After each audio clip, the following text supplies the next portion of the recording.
I read the Washington Post editorial the other day, and I was extremely disappointed that they chose to talk about ideology and all this other stuff, and this is about human safety. There's no ideology in this decision. This is a decision about what is the right thing to do for people in our community, actually for people in any community. We just happen to be willing to act first.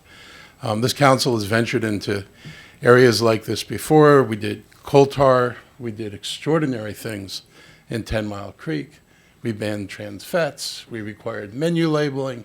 We did a whole bunch of things. And in every single case, people said, you know, the science isn't all there.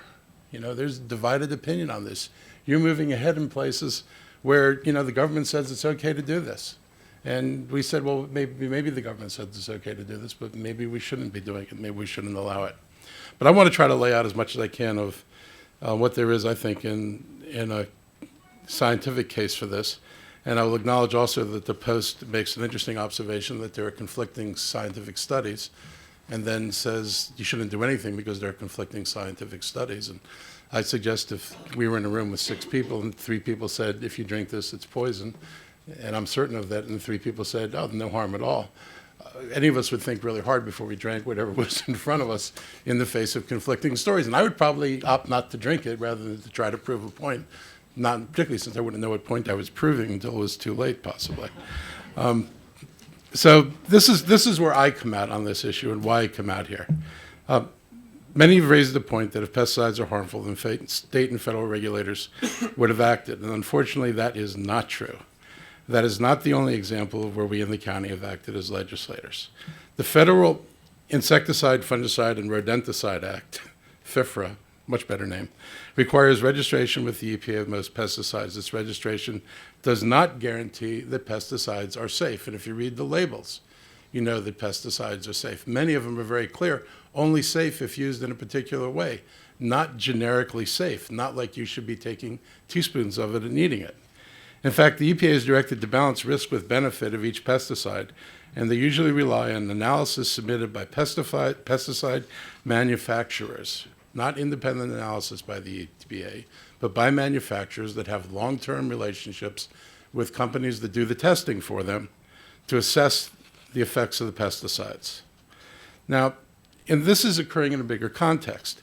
There are businesses all over the country that are raising concerns about the validity of what's allowed in our food and in our atmosphere and in our water. There's now recognition that even if federal government allows chemicals to be used, that it does not mean that they are safe. And I want to quote from an article that talks about 2 of my favorite companies, Target and Walmart. And it says, Target has expanded the list of chemicals it wants suppliers to take out of their products, all legal chemicals, stepping up pressure on its vendors to respond to consumer health concerns.